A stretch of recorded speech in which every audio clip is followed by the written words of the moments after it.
Howdy, and welcome to another episode of Adult Onset Horsemanship. I'm your host, Daniel Dolphin.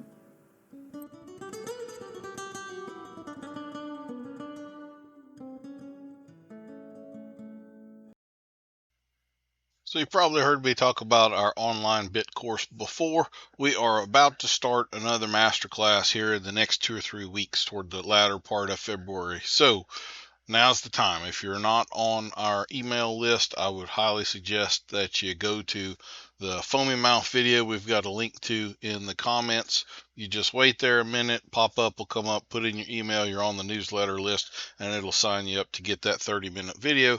That will give you an idea of the type, quality, and depth of information that we're going to be presenting to you throughout this course. I really don't think you're going to find most of it anywhere else, and this is definitely the best information out there on bits, and there's way more to this than you think that there is. I promise. We've got some great feedback from previous groups. This will be the first group to go through with the new 7th module that is more aimed at the people getting certified to do consultations. It's going to include some of the transitions, watching me do these on horse. It's going to show the steps I would go through if I were evaluating a horse, plus using some of the different training aids that we don't cover. So things like martingales, driving a horse, sidelines, kind of the best ways to do the worst things, so to speak. We're also going to have a couple of webinars coming up in the near future where we'll give sort of a brief presentation on an overview of the course, what it's like, the things that'll be covered, and I'll answer some questions and stuff. We're going to do several of those, so no matter what time zone you're in, you can participate and get a glimpse of what's inside if you're curious. We are going to run more master classes, of course, but the next one won't be until May. So if you miss this window, you won't be able to start with everybody else. The way that it works, we have 7 modules. We're going to go 7 weeks, and each week you're going to get the information. Toward the end of the week, we're going to go over that in the Zoom call. So there's a 70-page study guide that goes with the course. So we'll go over the pages of the study guide that are applicable to that week's module. You can ask me questions. That is recorded. The recording is put back into the course, so if for whatever reason you can't catch that week, or you're in an odd time zone and it doesn't match up, you can email me your question ahead of time. I will read it and answer it, and then you can go back later and watch the recording. You have access to all of that information for a year. You can, once we're done with it, you can then apply and test to get certified by us to do bidding consultations. If you're a professional trainer, anybody like that, this is a no-brainer. This is going to really change what you're doing and just send you ahead years of learning things the hard way, and the placebo effects and biases and bad information that you may never figure out was bad information. So here's your chance. Follow us on social media. Join up for the newsletter. We've also got another newsletter for dolphinhorsemanship.com that's not just exclusively bit content. Please go to both websites, sign up for both, check out what we've got. Looking forward to seeing you in the course, or at least at the webinar. I'll also say we are constantly looking for new clinic hosts. I have got more weeks throughout the year that I would like to book with clinics. That's pretty much my favorite thing to do. That way I get to have the face-to-face contact with you and your horses. Additionally, we have got some spots for virtual lessons. So if you might be interested in what a virtual lesson entails, they're pretty economical. It is, your time. You get my attention fully on you and your horse for that period of time. I don't much care what we do. We can work on anything you want. I even do some bit consultations that way. Take me in your tack room and show me what you got. All it really takes is a smartphone, a tripod, and some Bluetooth earbuds, and we can make it work. So if you're interested in that, reach out to me. My email, daniel@dolphinhorsemanship.com. Well, it's time for us to do another quarterly Q&A, and as we did last time, we have got Miss Nicole Schoup, who is here to help me today. She's going to ask some questions and bat the ball around with me a little bit. Nicole has her own horsemanship program where she does some training and teaching lessons. She also does some videography, and she has for the last couple of years been a professor of a horsemanship class for the Ohio State University at their Ag Tech Institute campus. So, Nicole, how are you doing today? Doing well. Thanks for the introduction. And I want to add one piece. I'm in my second semester of teaching at ATI instead of multiple years. I Oh, wish, but second semester. okay. Fair enough. Fair enough. Oh, well, have you got some questions for me today, and we'll see where this all takes us and everything. I would like to start with, and this is coming from the mindset that I'm in right now, teaching the horsemanship and equitation at OSU ATI. We're looking to replace the horses, so I'm thinking to myself, what would you say are some of the qualities of an ideal lesson horse or a first horse for somebody? That's a good question, and it would vary somewhat on the person, but generally speaking, I'm looking for the experienced senior citizen.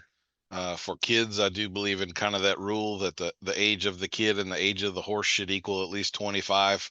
So if the kid's younger and doesn't have so much experience, the horse does, we kind of equal that out. You always wind up with that outlier 5-year-old that is just the perfect kid's horse, but that is the exception, not the rule. So if you're going down that road, do it with your eyes open, because there's plenty of them that are claimed to be that are not. So I'm always looking for safe, sane, sound. Sound, I do think is relative. So I am perfectly fine with the horse that's sound enough. We don't necessarily need a Ferrari. Sometimes kind of the 1970 Chevy pickup truck that has a little bub, bub, bub, bub, bub to the engine, you can still get from point A to point B on. So I believe in that serviceably sound older horse. And it's also, I'm going to say, it's perfectly fine for someone to get a horse and then outgrow that horse 2 or 3 years later. I would say that's kind of common. So don't don't feel like you're buying your forever horse with that first one. You're probably buying the bike with training wheels, and then you're going to move up to something maybe a little bit more exciting. And those horses are always in demand. So you want to let someone else have their crack at that first horse that's going to take good care of them. So that's kind of what I'm looking for. I hate when people call it, they give me the shopping list. I'm looking for a blue roan that's 15 too, and like, no. If Mm-hmm, it's ugly headed as can be, but it won't kill you and it'll tolerate you, that's the horse you buy. You mm-hmm. don't need pretty. You're not like safe, sound, sane. That's what you're looking for. I agree with that. And I think I can sometimes put it together and say a horse that tolerates your uncertainty.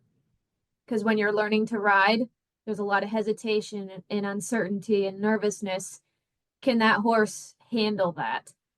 Um, but this leads to a follow-up question. I've been really trying to think about what it is that I want each learning rider to learn. And I agree with the safe, sound, and sane. But what I don't want is students to learn bad habits from the get-go. And sometimes those really dull horses teach kids or adults to kick and pull a lot right out of the gate. So, do you have any thoughts about that, especially when, as these riders develop, we want them to understand the concept of lightness and being soft first? Yes. So dull is not a word I would ever look upon favorably. Maybe like I could think of two instances. If we had a therapeutic riding program or something, we want a Mm-hmm. totally non-reactive dull horse for the most part. If Mm-hmm. I was doing like mule rides in the Grand Canyon and people that have never ridden a horse before, then I want a dull horse that's gonna, you couldn't take two hands and turn his head to the left if you wanted to. He's gonna put his nose on the butt of the one in front of him and follow it. Beyond that, dull is not a word I would ever look favorably upon. So I like how you use the word tolerant. I think that's super important, because just to be frank, when you start off, your timing is going to be poor. You're going to lean the wrong way. You're going to make a whole lot of mistakes, and you're going to do things wrong. And we want a horse that doesn't make you pay for that. But like you say, we don't want you to have to push them. Well, I want them to push them a little bit. Like I think that's part of being I'm working on a course right now called Building Rapport, and that is kind of part of it. If I'm going to get on a horse I've never been on, I'm going to expect that they're going to test me a little bit, and I have to be ready for it, and I have to do enough when that little test comes that they realize, oh, he's got, he understands. So I don't want them to fear putting a little more pressure on one at a time here and there. But like I say, I don't want that to be the rule either. There's a whole lot of little kids that don't understand what squeeze is. They only know kick, so that's not Yes. what we're looking for. So I don't want dull. I'm also a pretty big believer, and this is a bit of a shift for me, but like you watch the Spanish riding school, the apprentices do lunge line lessons for I think 2 years. Long time. And yeah, which seems insane. And kind of the longer I've been doing this, the more, I wouldn't say for 2 years, but like for a few lessons at least, you probably don't need to be in control of the horse. So I actually start out students, if I get the opportunity where they're green enough, I put them on one of my horses bridleless in the round pen, and I lunge them essentially. And I know my horses, I don't put them on just anything, but yeah. So I'm in control of the horse, and they just learn to sit and be comfortable and move in rhythm and balance correctly. And then they start learning to ride with their seat a little bit more, stop the horse. Now we can turn left, we can turn right. The big thing I'm looking for is that they don't develop the bad habit of balancing with their hands, and Yes. they don't have they don't have a rein to pull on. So that opportunity doesn't exist for them. And I'm fine if they want to grab a little mane or the saddle horn or whatever like that. That's no problem. But so in terms of dull, I again, hopefully what we're getting with that older horse is that we've got a horse that's broke and has a handle on it. And so when you put your left leg on him, it isn't a wrestling match for him to move over to the right. That's part of why I like them riding my horses. I have a horse that I do that with that's super safe, but he's really sensitive and light. And I have one that is a little more dull and makes you work for it. And we kind of use those in progressive order, because if you're not asking correctly, I can't necessarily see what your offside leg is doing, but I know the sensitive horse is going to do what you told him to. And so if he's moving weird, you're asking weird. And so I kind of have that reflection with that horse. Whereas the dull horse would, you're going to have to push on him pretty hard, even if you're asking correctly. So I use them in conjunction. I want you to learn how to do it right, but also work for it a little bit where you kind of understand the variance in horses. I also am a big believer in that. If you have the opportunity when you start riding, don't just ride one horse. If you can ride several, that's a big difference. People that get to ride multiple horses, they'll come along way faster than someone that just kind of learns slow Amos over here. And I know how slow Amos goes, but that's all a horse is as far as I'm aware. And then you get them on Speedy Eddie, and now they have no idea what to. So give them kind of a variety in the beginning, and let them see that there are differences. Some of them are slower, faster, easier, harder, more challenging, smoother, rougher, the whole gambit of what they might see out there. Another good reason, like if you're looking for a horse to buy, maybe go take some lessons on several different horses first, and don't buy, feel things out for a little while, and then you'll be way more informed when you actually are ready to buy one. So. Yes. So if I'm hearing you correctly, would you, or I'll let you answer, when you're talking about putting those students on the horse in the round pen, you're teaching them that you don't want them to balance on the reins, but you also are teaching them to use the seat and balance in general on the horse, right? Yes. So I've been playing around. I've also been doing this at the school where nobody has reins. Everybody's on the lunge line. Everybody's just walking and halting with their seat. And I'm doing that because I especially do not want them to learn how to balance on the reins or start using the reins very early without paying attention to what their seat and their legs are doing.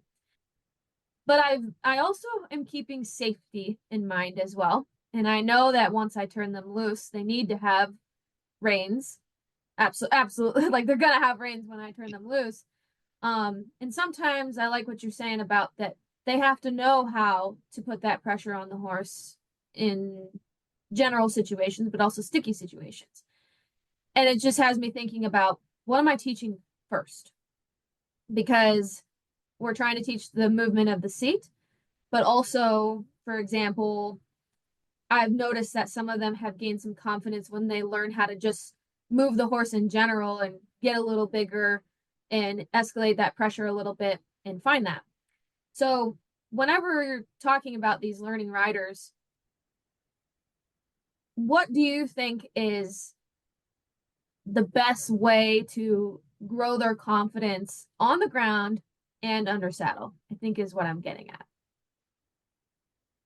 So I'm real big at adding a bobble in there on purpose. I treat it kind of like training horses. If I'm starting a colt, I want to practice challenging things in controlled circumstances before life sends me challenging things I may not be prepared for. So like I'm great with ground poles where there's a little boom maybe, or cavalettis or things. I'm okay with if they're on the now I'm not doing this day one, right? But when their seats get a little more developed, I may pull that horse and get him off balance a little bit while they're trotting around there and let them feel, oh, a Yeah. horse can, there's a little bobble. So I love bobbles. I would also be like, I want to see people ride independently in a round pen or a little paddock or something. I wouldn't want to have a situation where I've got 8 people riding independently for the first time, all in an arena together, and it turns into bumper cars. We Yeah. kind of want to prove we got control before we're going to add. That's another layer of challenge and everything.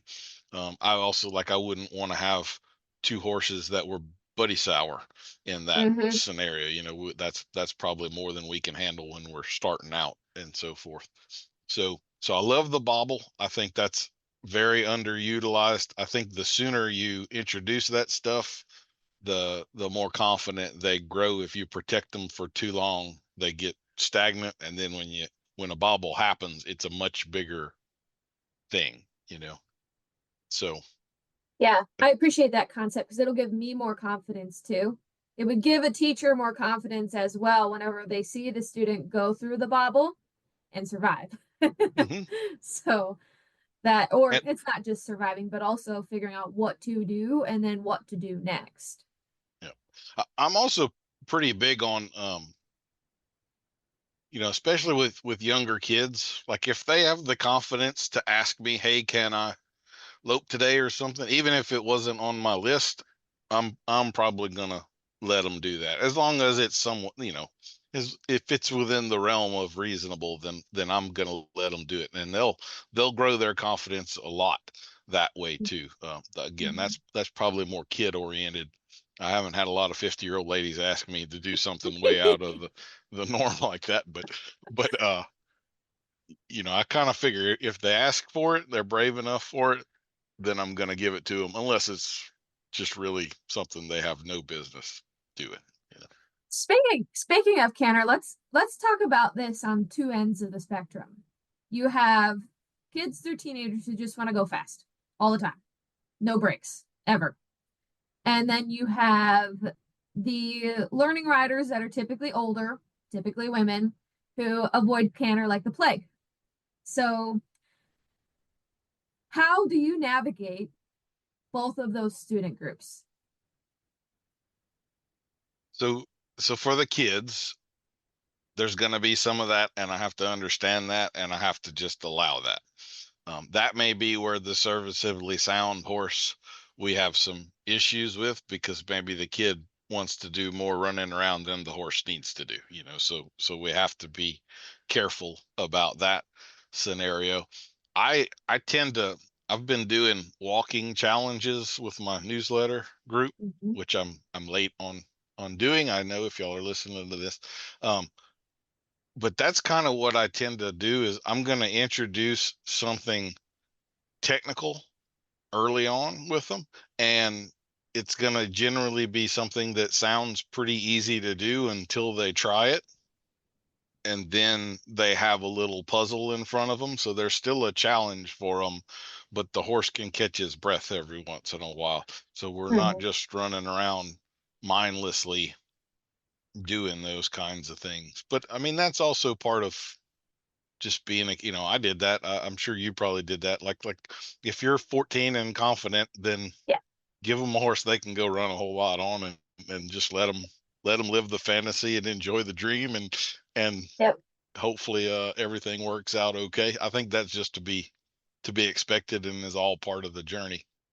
I think that's a good experience to do too. 100%. Yeah. Increases the bravery, like some bravery that you can have and carry with you. Yeah. It's kids today need to feel the wind blowing through their hair and maybe break an arm every once in a while. There's way too much video games and not near enough grass in their face. So Yep. yeah, you gotta do some of that. On the other end of the spectrum, so the older lady that doesn't want a canter anymore, um Or ever. or ever, yeah, I see that two ways. One, sometimes that's the right choice. uh as I'm getting a little older, I'm realizing that people aren't making it up when they talk about their body not working the same that it used to. And also, I'm actually pretty big now on, like, when we do clinics, people of a certain age, I ask them before we start, like, do you have any health problems, a bad knee, a bad hip, or something like that I may need? Because if you have a bad hip, loping may not be the thing you need to go do a whole lot of, or a bad back, or whatever the case may be. That being said, I always try to, if we're gonna go there, I'm gonna try to introduce it in the form of a game.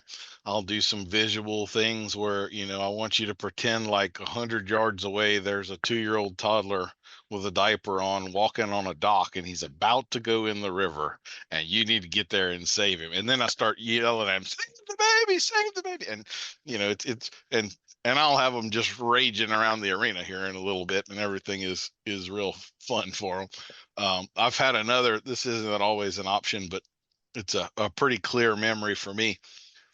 There was a lady that came to one of my cow working clinics, and it was like she sent me a little email before, what I really want to do is lope. I haven't loped. I've been having a confidence problem. And I think she had actually come off the horse 2 years ago or something, and she hadn't loped.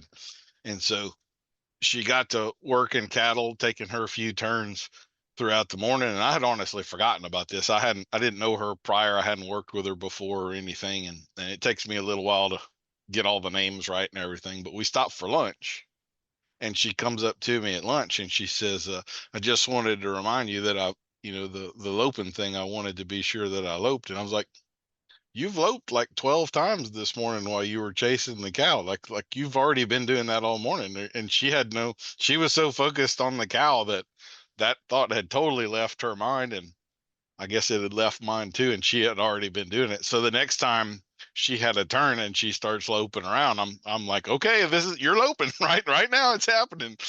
It was everybody got a good kick out of it and laughed. And so the distraction thing, getting them amped up a little bit, getting them chasing something or playing a game, like, that's the way to go about that. That For sounds sure. smart because when you try to do this whole prep for the canter, it's like, okay, now you're gonna do this, and now you're gonna do that, and it's gonna feel like this. And you can tell they just walk up. Hmm. It's hard to keep them riding through the transition and then into the canter and then back down from the canter. So these people, I like the ideas of the games and such, but I'm sure you're still intaking a lot of data as you're watching them ride around, and you're deciding, would this person stay on in the canter, right? Or is their horse gonna stay? Yeah, because they may have a legitimate concern there. Sometimes, Right. yeah. So Yeah, yeah. So yeah, you're looking at that horse and you're like, he might come apart if he canters, or that rider is going to bounce around or whatever. It might not be pretty, but it's going to be okay. It's going to be okay. If you could think about that checklist you're going through, what are some things you're looking at? Horse and rider. Yeah, safe is the first thing. Mm-hmm. So another might be, I hate the alliteration stuff, but sore. So like sometimes if we're having problems with this horse, that may be because this horse is hurting and we're not solving, a kissing spine issue in the midst of a clinic or something, right? I mean, that's just Yeah. so like I'm fine with at lunch or whatever, we may take that horse to the round pen and just run him around and see if at without a rider on his back, without any, is he sound or is he moving uncomfortable? Now he's, clamping his tail or swishing his tail or pinning his ears when we ask him to canter or something. So there's that aspect of the evaluation. I am like, I don't always, I'm doing more flying to clinics now than I used to, but like if I haul a horse to a clinic, one of my prerequisites for that is I'm only going to haul horses that I would put anybody on. So basically the same horses I would do lessons. So I've had instances where I don't think you're probably ready to lope your horse, but why don't you lope my horse? And I'll ride your horse with you, and then you can watch your horse be loped, and I can feel and sort out any problems that might be there. I have had adults that I lunged just like we were talking about before, and I had them just put both hands on the saddle horn or something and just ride the horse.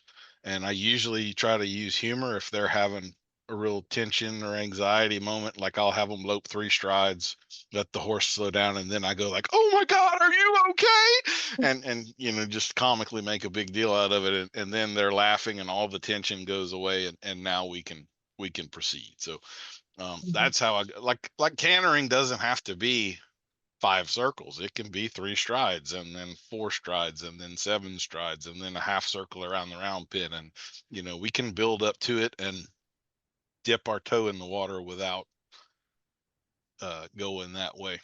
So that's a Do you few think approaches. Yeah. do you think it's easier for riders to get the feel of canter with a couple strides at a time or to just start cantering and keep going? Yes. Because I Uh, would say it yeah. depends. It can be both. Yeah. So it depends kind of how much of this is physical and how much of this is emotional. If they just need to dip their toe in the water, then I'm fine with a few strides.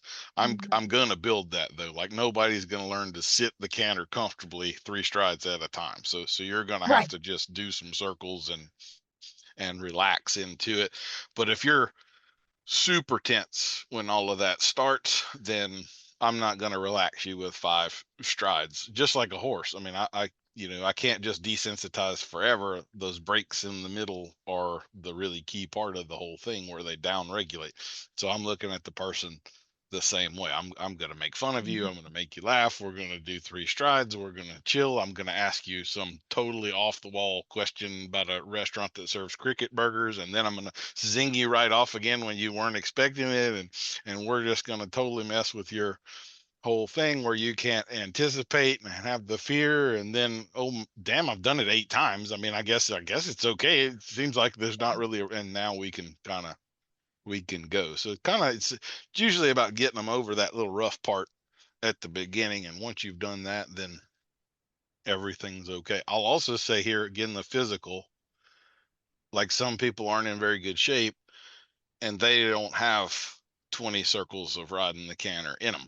Their legs are jello after 8, so you do have to kind of monitor that, which is another reason to not just throw them into the deep end of the pool, because Mhm. sometimes the form gets worse, not better, because their core strength isn't there, or their legs or Mhm. hips cramping up or something. So you got to always, take into account the physical limitations that person might have. Mhm. So would you say that humor is your number one way? I feel silly asking this question, but is it your number one way to relax riders, or do you have other methods? Shockingly, yes, that is my number one. I used to go with shoulder massages, but my wife made me stop. So, uh, no, the humor is yeah, I wield it like a sword. I mean, it is it's a pretty important tool.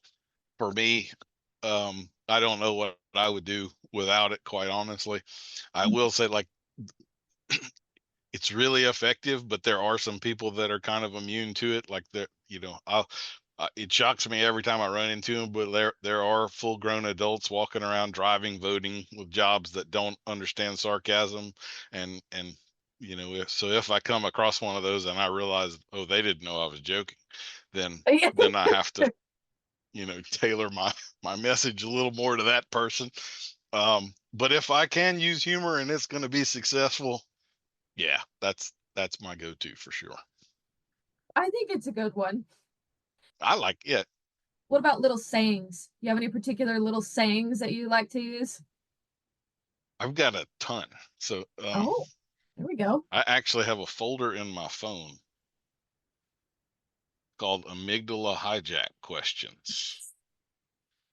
You could have the next viral memes. Well, I've used a few. I'm trying to keep these a little bit closely guarded, but I'll say a few of them here. Let's see. You need to trademark them.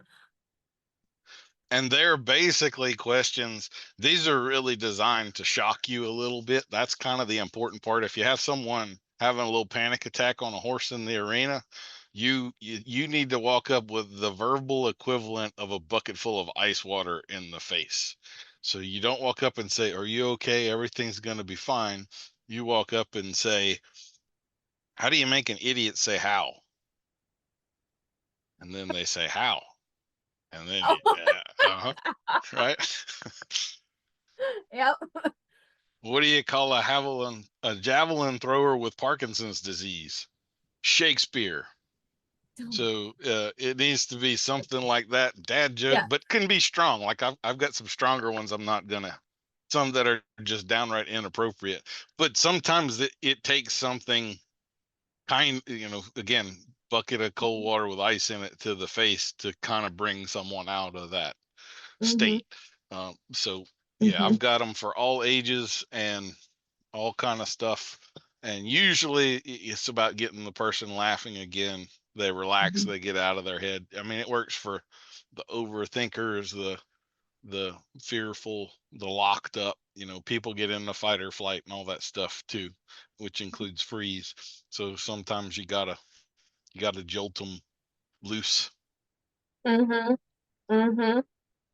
I'm thinking of an experience we had yesterday. We were going over proper mounting and dismounting for a very beginner rider. And when she was coming off, I teach them to kick both feet out of the stirrups instead of bringing one foot down and still leaving a foot in the stirrup, just safety.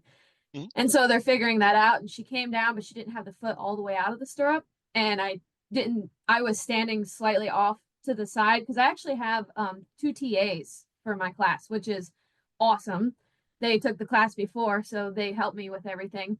But as she's coming down, I hear this pop, pop. And I was like, and for a moment, I wanted to say, "Are you okay?" But I just said, "Is your ankle okay? We heard it pop." And she laughed. She's like, "Yeah, it's okay." So instead of, "Oh my gosh," it was just kind of like, "We heard that.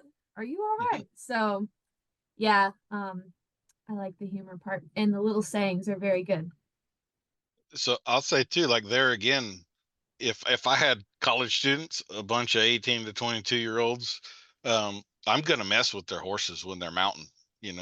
Now you didn't have your reins held. I moved your horse. Wasn't that more difficult? Like you'll remember that. I could tell you 15 times to hold them this way, but when the horse trotted off when you were halfway in the air, like you're gonna remember that next time, right? So I'm not gonna do Mm-hmm. that to a 72-year-old lady, but an 18-year-old, yeah, absolutely. I'm gonna mess with them. We're gonna have bobbles everywhere, and Yeah. then they'll figure it out and learn to protect themselves a little bit more, because especially that age group, they don't, it's not real to them.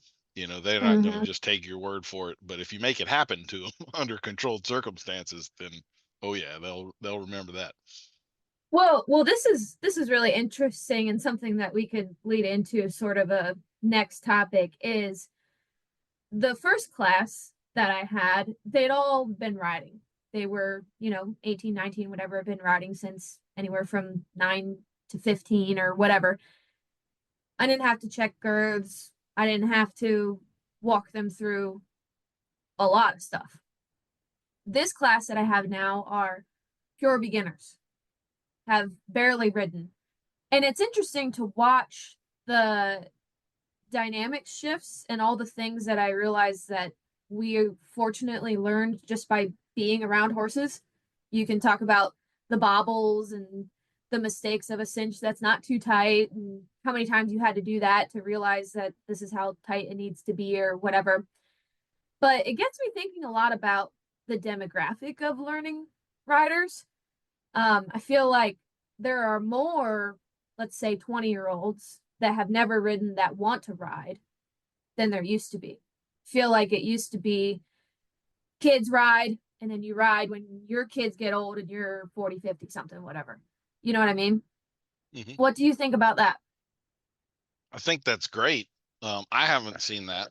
I Okay. would say from what I'm seeing, the younger kids at that age, they're one of two things. They're either deep in the English world or they're rodeoing, and Mm-hmm. there's very few that are outside of that in my experience. So I'm encouraged to hear that. I wish, like, when I was that age, you were liable to see me riding my horse anywhere. I would head off down the road.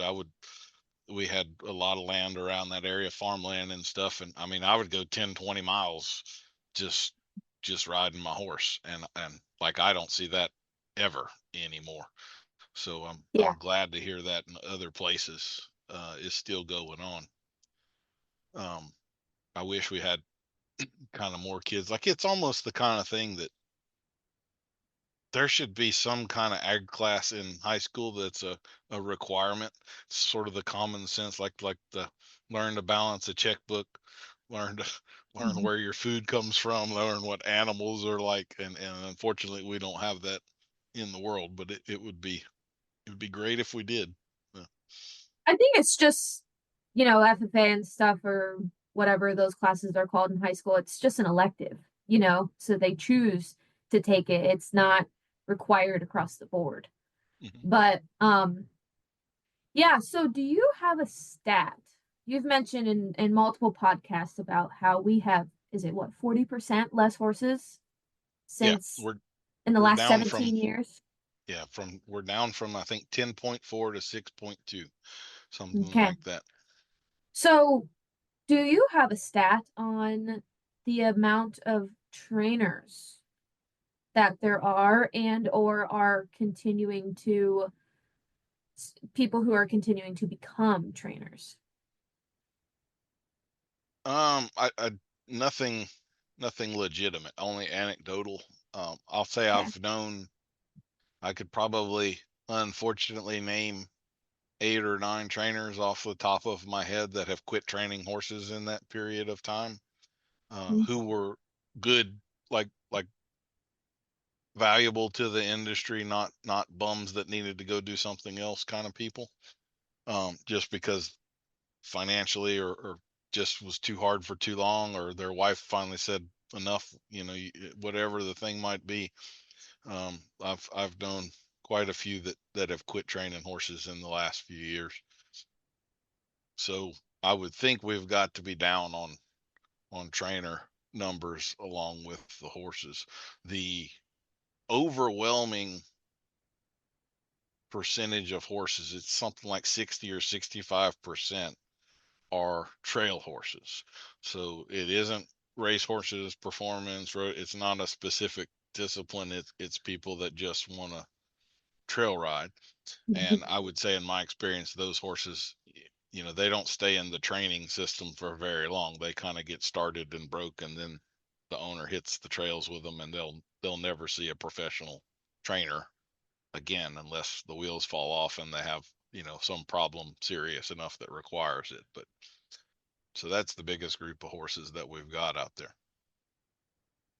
So I don't have a statistic for you, but I would think it's a pretty safe bet that horse trainer numbers are dwindling as badly as horse numbers are. Yeah. It's just something that I wonder about, and I think the amount of trail horses statistic is very important because I would lump trail horse and family horse pretty similarly, like we were talking in Mm-hmm. the beginning before we started recording. And I think in my experience, there's a little bit of a shift happening where it seemed like, the college would want to be, or I shouldn't say want to be, the college would attract and produce students who wanted to go and heavily train as far as like go to big performance barns and get competitive as riders or ride for somebody who is competitive. And now I almost feel like there is more opportunities to train in ways that are not so common, like more positive reinforcement stuff, more liberty stuff, more things like that. And I feel like the path to become a trainer isn't so one way anymore, that there's multiple options that you could go down. But ultimately, if 60% of the horses are trail horses and recreational horses, family horses, whatever, in my world, I see a huge demand for that. And it takes a while to produce that horse for the most part, especially when you're selling them to riders who are not educated. So, do you have any thoughts about that? A bunch. One, I would say the clinicians are partly to blame for that phenomenon that you're seeing. Which There are one? the clinicians Like in what phenomenon? Which one? so what I would say is that we have, I would kind of put a hierarchy here, and keep in mind I'm not saying better or worse, but like you have professional trainers who's make their living training horses. That's what they do. We Mhm. now have way more what I would say are kind of backyard trainers, which are more Mhm. amateurs that will take on a horse or two and charge people for it, but their level of experience is significantly less. And Mhm. like when I was coming up, it was still a lot more of an apprenticeship deal. Like I Yeah. spent 6 years apprenticing under other trainers before I went off on my own. And this is why I blame the clinicians. Like there's several that kind of have schools here and there, and I'm not knocking them, but you can't go ride with someone for 3 months and get a certificate and know what you're doing. I mean, you can have learned some stuff. Again, I'm not knocking that. I'm not saying you shouldn't participate, but you kind of do need to understand that what you got there was 2% of what you need. And that's all you can get in 3 months. Like Rome's not built in a day, and the totality of what really a professional trainer should know and understand, that's years of 6 days a week, 12 hours a day. Like that's what it takes. You got to have that many horses under you, that many hours in the saddle. And so when you're asking like total numbers of trainers, that's more of the trainers that I'm thinking of. To me, that we kind of Mhm. have this whole other level in there now of maybe Mhm. semi-professional or something along those lines. And so I think the clinician, like the learn to train your own horse, and it used to be every clinician had a colt starting video out there. I don't think most people have any business starting their own horse. Mhm. I think it's good to understand kind of what the foundation is and how it's put together, because horses will regress and you need to understand that what a one rein stop is, and kind of some of those things. But that's for you to kind of understand and have a part of the picture, not necessarily a recipe for you to go do your own thing. Mhm. And it does feed back into the horse market, because you're going to mess up your first few dozen, and Yeah. those few dozen are then going to go out into the world.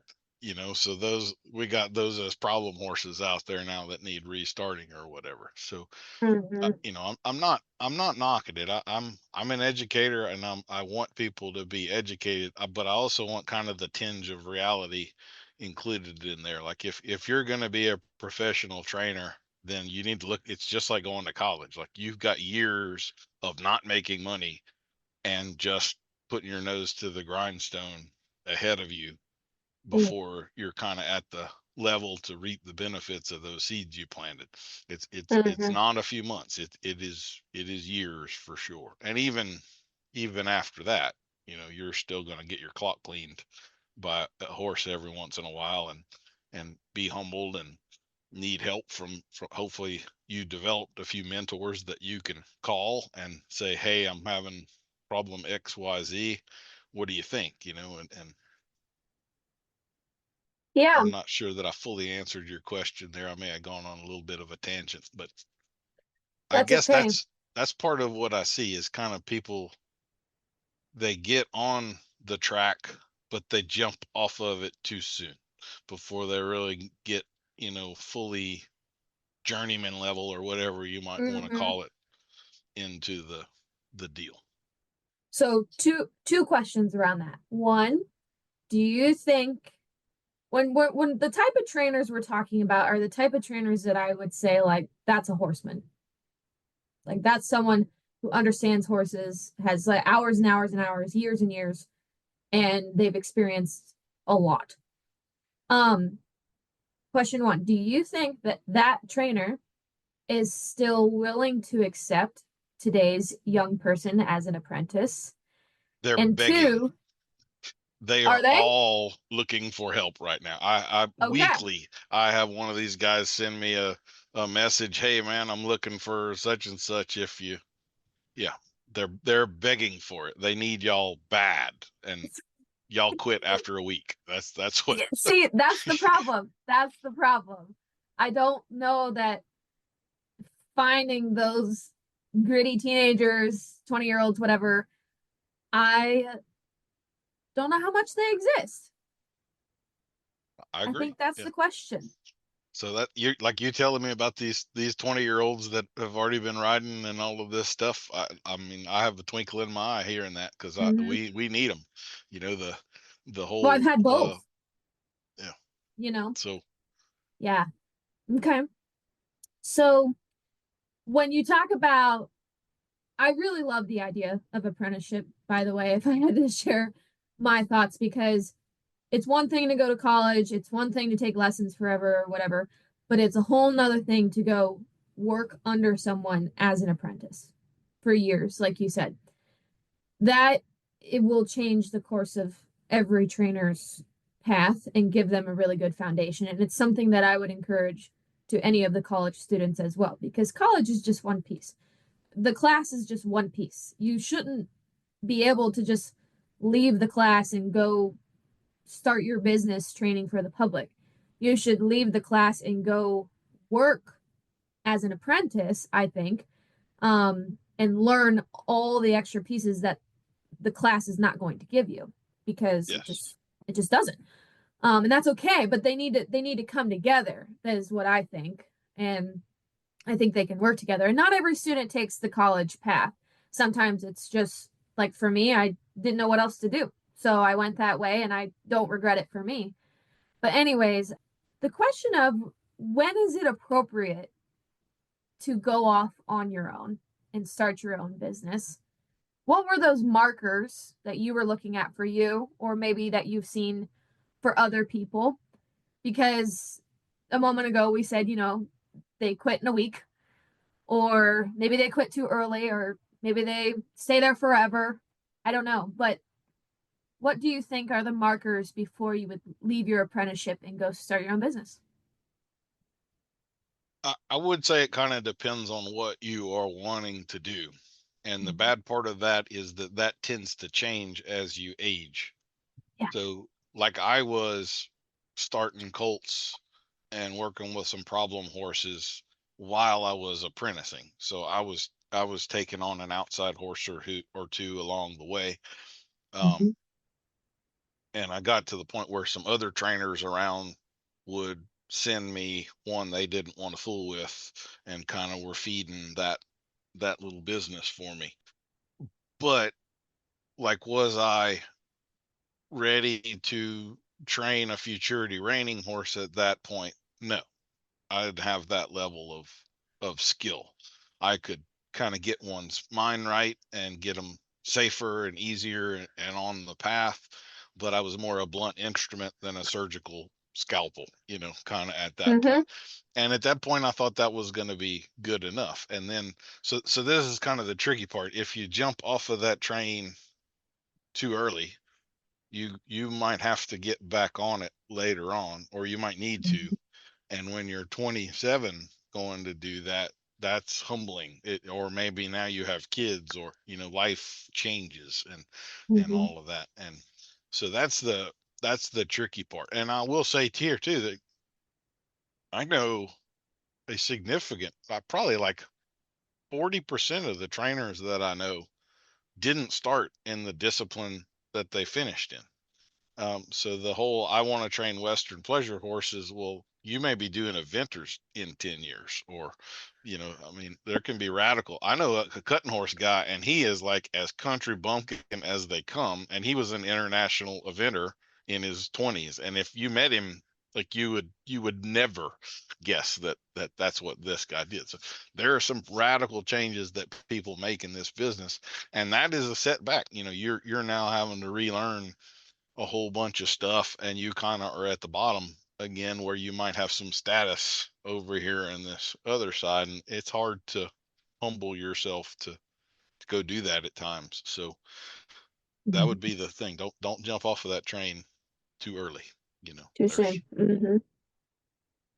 the other side, I would say, is like you're not just learning about horses, and and it's not lessons, but you're going to observe how they handle customers, Mm-hmm. what the real behind the scenes part of selling a horse is like, and kind of the industry. You're going to learn about other trainers and see things behind the scenes, so that that when Bob Smith over here tells you that this is a good one, that don't believe Bob Smith, because Bob Smith only deals in runaway train wrecks, man killers, cripples, and if it's with Bob, then something bad's going on, and Bob's lying to you.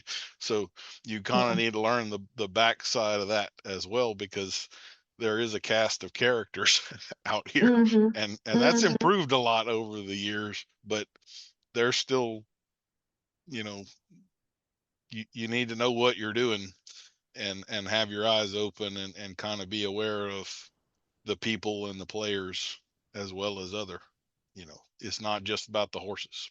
So Absolutely. we'll change the conversation a little bit. One thing we didn't mention in your bio is that you are one of the board of the Best Horse Practices Summit.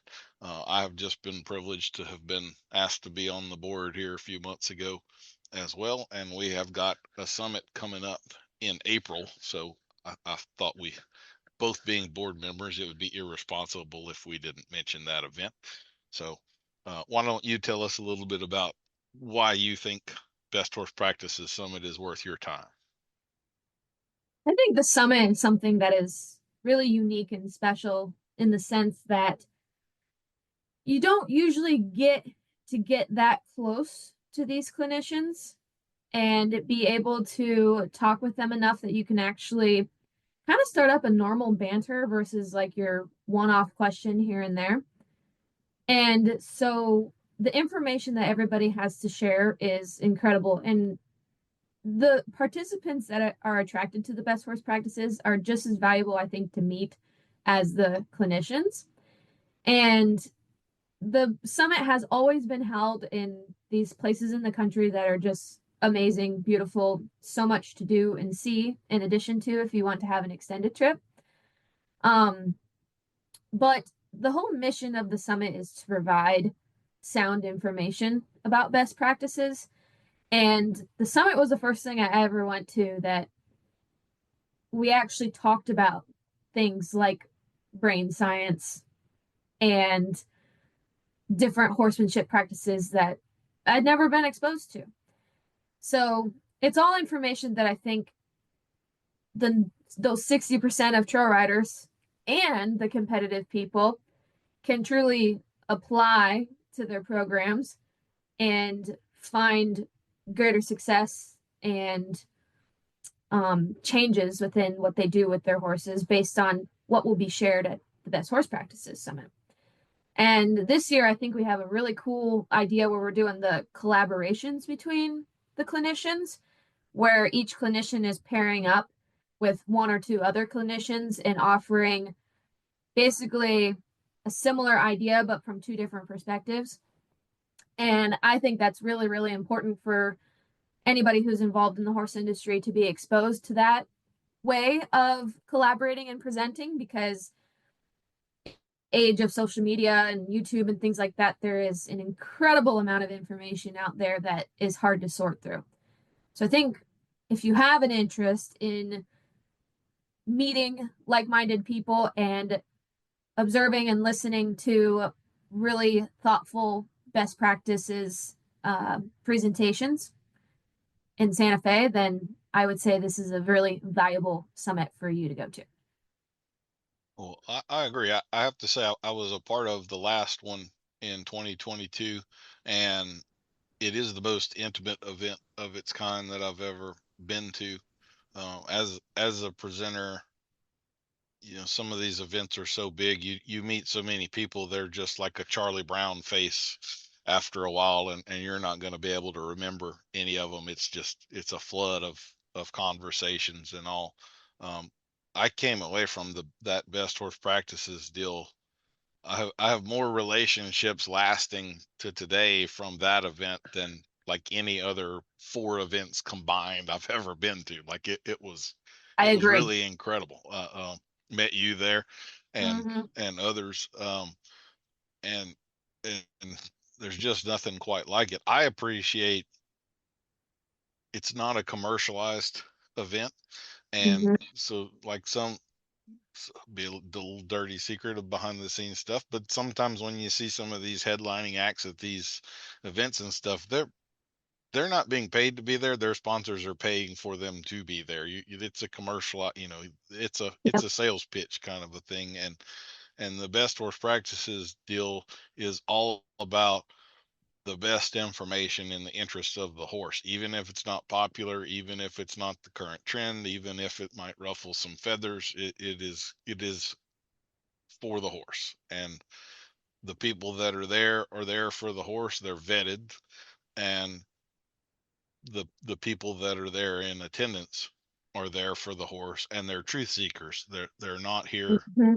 for the shopping or the new rhinestone jeans that are going to carve up your saddle, or whatever the hell the new thing is. They're there to learn about horses. It is an educational event. I would imagine all the people that are there are kind of brain numb when they leave, but you're going to be exposed to a ton. You're going to have met that clinician that you want to talk to. So it's easy to hit them up later on, and they'll remember who you are and what you talked about. And they'll, you can kind of start to form that relationship where you can learn from them, and you're not just Joe Smith or whatever from, booth Mm-hmm. 12A. Mm-hmm. So yeah, I would say it is well worth y'all's time to go to in terms of like educational events. I don't think it has a peer. I really don't. It is a one of a kind, and just incredible. So make it if you can. And we will have a really Absolutely. cool one this year. Like you say, the collaborations. I'm really excited about that. And all 3 of the people, other presenters, is Jack Blue, Katrin Silva, and Ben Longwell, and myself. They're all 3 of the others are people I would want to go ride with. So now I Mm-hmm. get to, and in this setting. So I think it'll be cool. Really do. I can't say I've ever heard of another clinic or seminar that was as collaborative and intertwined as what we're planning for this year. I think it's normal I for haven't either.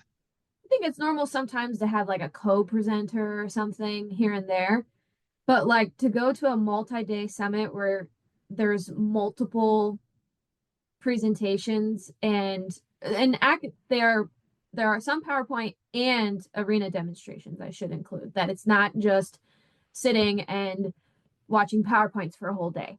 It is up and down, um, and in the arena and things like that.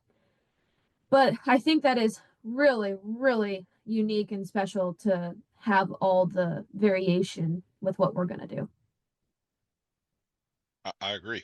And I don't. This one will have. It will mostly be in the arena. It will it? Okay. Demonstrations, I think. We may have a couple of PowerPoint things, but I think most of it's going to be us working horses. So That is very fun. yeah, it's easy to watch people work horses all day, but Mhm. you know, to get to have the different perspectives and all. Anyway, it should be a super cool event to go to. Agreed. And I've never been to Santa Fe, so I want to go see a little bit of Santa Fe and all too, you know. So Yeah, same. I have not been to Santa Fe either, so I'm hoping to take an extra day or so and check some things out. you talked a little bit about your class at the Ohio State University Agricultural Technical Institute. So why don't you tell us a little bit about what you have going on there? Well, maybe I should start with how I even got into it. Sure. Um, One, I'm a graduate. I went to ATI, got the associates in horse science. Thought I wanted to be a nutritionist, so I went down to the Ohio State in Columbus.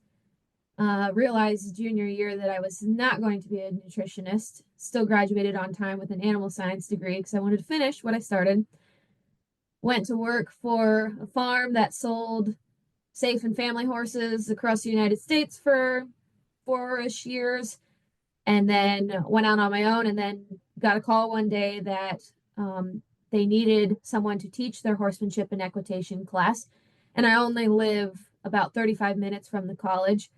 And the professor that was still there was my professor in school as well. And so 1 month before classes started, they called me and were like, "Can you come teach this?" And so I taught fall of 23, and then we decided to start having the class in the spring semester, which is January to April, end of April. And so they called me and asked me to host it or teach it now for the spring as well. So it is a semester long course. It's 3 credit hours. We meet 5 days a week with one lecture.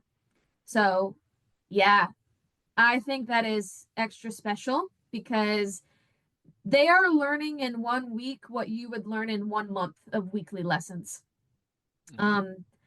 So it is open enrollment, and we do intend to keep this going through the future. We have some things happening where we're working on the future of the program, we'll call it that. And we want to be opening this course to the public. Because if you think the course, I think, is around $1,200.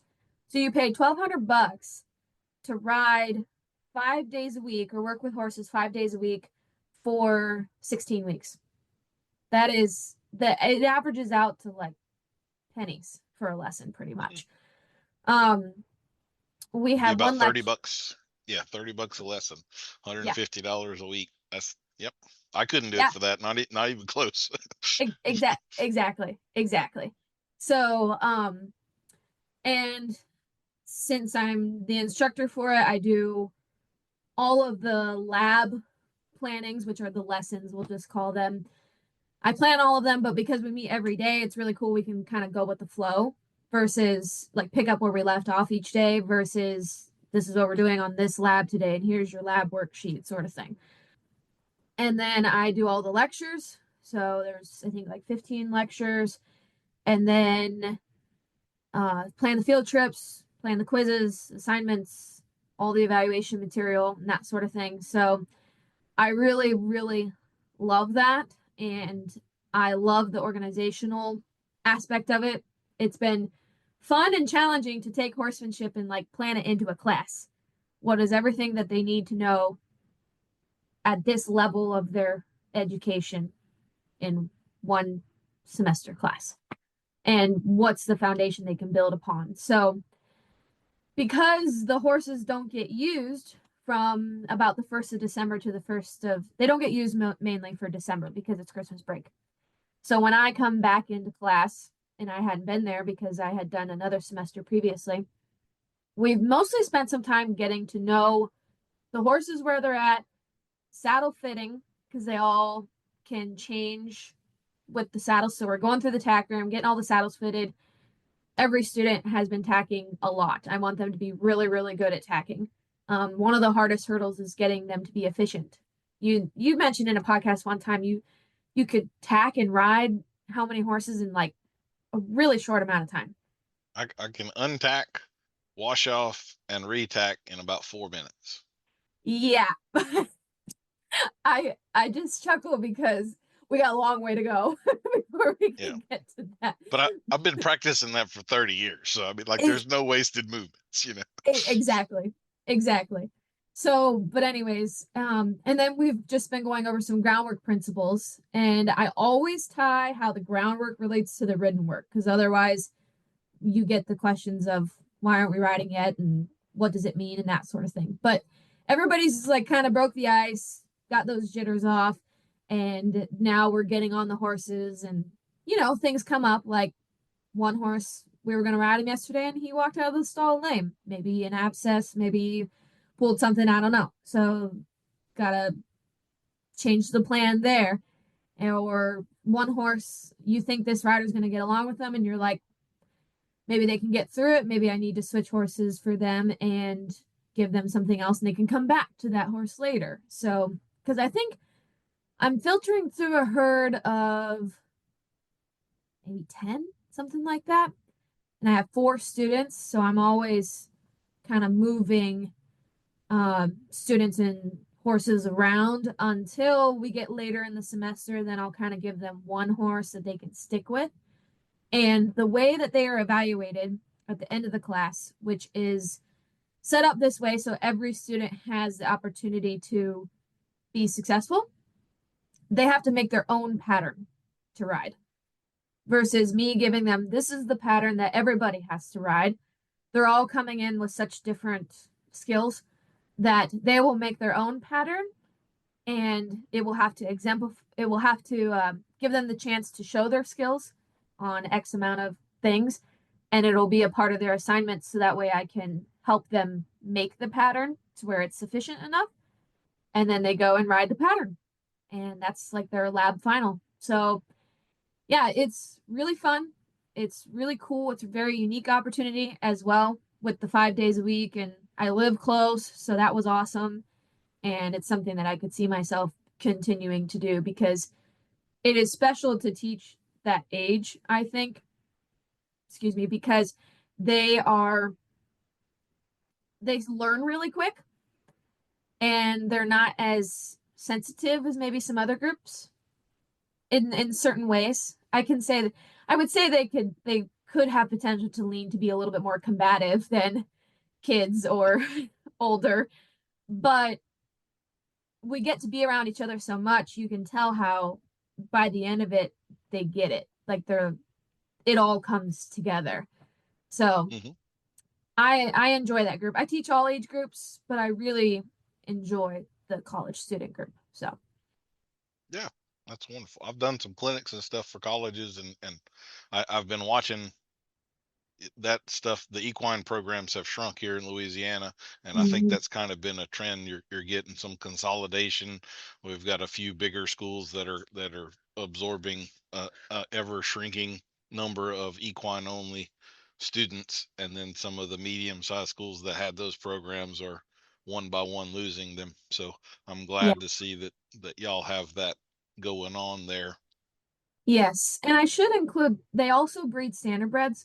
So they breed standardbreds and they stand a gypsy stallion too. So there's some gypsy quarter horse crosses, but I just want to put that out there that Ohio has a huge standardbred population, and the students that are produced by ATI are seeked after because, especially for the standardbred breeding operations and sale prep operations and training operations, because the way they set up the classes, like you have to work in the barn and you have to really get handy in the barn and collecting stallions and breeding mares and all that kind of thing. So I think that's really cool too, because that's another thing like training that sometimes you just learn by you're working at somewhere and they teach you, or you take a weekend course on how to AI mares or whatever.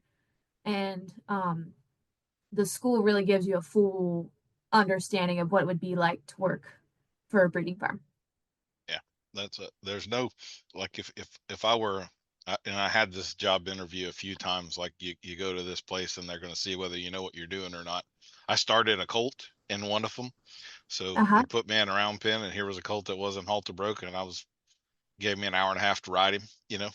Mm-hmm. But in all honesty, within about 30 seconds of that person starting to fool with a horse, you can tell whether they know what they're doing or not.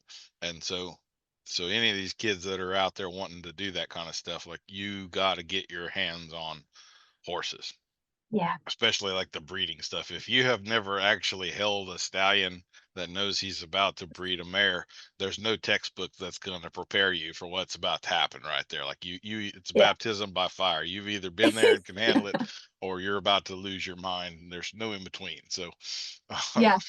Yeah. Yeah. When I was a freshman, I'd never been exposed to that. And I would tell you, the whole thing was terrifying because it's all time constrained and everything has to be just right. And then just last week, they were going to collect a couple studs and they were trying to train them onto the Phantom. And I haven't watched it in forever. And I watched and I was like, that's a lot less scary now that I've just been around horses longer. So, but yeah, baptism by fire, 100%. 100%. So, I remember one of my first paid horse job was cleaning stalls at a halter horse barn. And I oh, had never been around halter horses before. They stood a stallion there. His name was The Power to Impress, and he was probably 1,400 pounds. I mean, he was just all man. And they had me go breed a mare one day. Now, I had no business doing this, but like, she needed to be bred, and they were stuck over here, and it wasn't going to happen. And so it was like, do the yeah. best you can. And so he had his special breeding halter, and he was a Yep. total gentleman. But when you put the breeding halter on him, he knew what was all coming. But Yep. you could take this horse, you put that halter on, I'm leading him out, and he is bucking and bellering all right here, 1,400 pounds right beside me. Never got the lead shank tight. Like, he knew exactly where that halter was. He obeyed it every second, but he was all stallion at the Yeah. same time. And you could lead him up to a mare, let him tease or whatever, back him up, Uh-huh. ground tie him, go do whatever you needed to do with the mare, come back and get him. Like, I mean, I've never seen a Wow. stallion with these kind of manners, and especially a halter stallion. Like, knowing what I know now, it makes it even more impressive, because he should have been a complete idiot, and he was not. He was the brokest stallion I've ever been Yeah. around, practically, in a breeding shed anyway. So, um, Mm-hmm. but yeah, that experience of holding that big horse when he's doing all that stuff is, yep, you got to be there. You can't fake that. Yeah, you just gotta toughen up, Like, so, but to circle it back, there is a need for employees for those barns that are handy, know what they can do, can work and take care of everything, and reap the rewards of if that's something that they like, being around horses and breeding horses and sale prep and foals and all that kind of stuff. So, And I have to say, I mean, having been in this business a long time, breeding people are kind of their own little sect of the horse world. The people that mm-hmm. like that and are good at it, like, that's generally their thing, and they're not, Mm-hmm. that's what they do. So, Not like into the riding too. Mm-hmm. yeah, Not normally always. Not they're always. breeding people. The vets are the same way. If they're a breeding vet, then that's usually what their primary thing is, and all. And we Mm-hmm. need them. That's how we get the next crop out there, and keep the whole thing rolling, and cycling around. So Yes. what other stuff are you doing in your world? Well, lately it's been winter, and my facility that I rent does not have an indoor arena. So I haven't had any training horses through the winter, which is okay because I think it's good to take a little break. And I know some trainers don't want to admit that, but I think burnout is a real thing. And taking a moment to take a deep breath, focus on my own horses a little bit, and trail ride and that sort of thing, because I can trail ride pretty easily through the winter here in Ohio. It's the arenas that get really wet. Um, but and then I've been teaching, and then I've also been doing quite a few sale videos. So There are some local people around here. I do live in the second largest Amish community in the country. The first one, I think, is Lancaster, Pennsylvania, and I'm in Holmes County, Ohio. And so there's a lot of horses being ridden and prepared for the average buyer coming from this county. So, and because a lot of them are coming from the Amish, and I know the Amish get a stink sometimes, but I will tell you that the ones that I'm filming are actual trainers and do try to be better horsemen with everything that they do. And so they are preparing to take horses to 3 different sales. One is the Boone County draft and quarter horse sale in Missouri. And then I'm filming some horses to go to the Dixie horse auction in Troutman, North Carolina. And then I don't know if you're familiar with any of these. And then they're taking some horses to the New Paris Equine Center sale in New Paris, Indiana. And then right here, about 20 minutes from me, is the Mount Hope Mid-Ohio draft horse sale and draft and riding horse sale. And that one, all of those sales that I just mentioned attract buyers from all over the country. And Mount Hope is very well known as the place in the spring and the fall to buy or sell your draft horses or your riding horses. So I take the photos of these horses, I take the videos, put them on my YouTube channel. That business is actually called Waymaker Equine Media. It's separate from my horsemanship business. And I also make ads online, that sort of thing. So I do that mainly for my local community. There isn't as much demand, I don't think, for it for the other English folks because they have access to all of it. So, but I really love it because I really stay in the loop. I stay in the loop with what's going on in the area and who's got what horse and who bought what horse from where and what are they bringing and just all this kind of stuff. And horse prices are high right now. They are still high.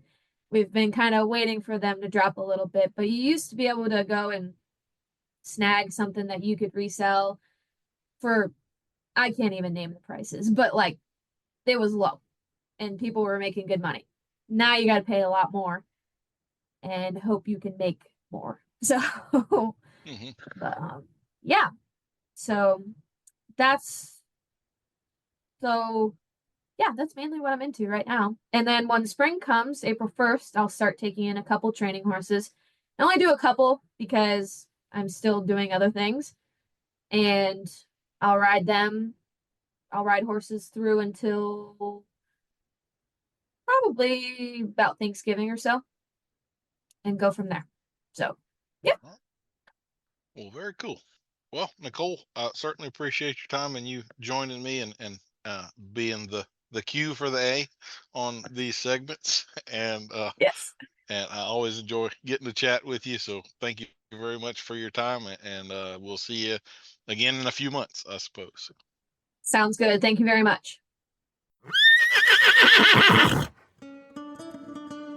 We'll see you next week for another episode of Adult Onset Horsemanship. I've been your host, Daniel Dolphin.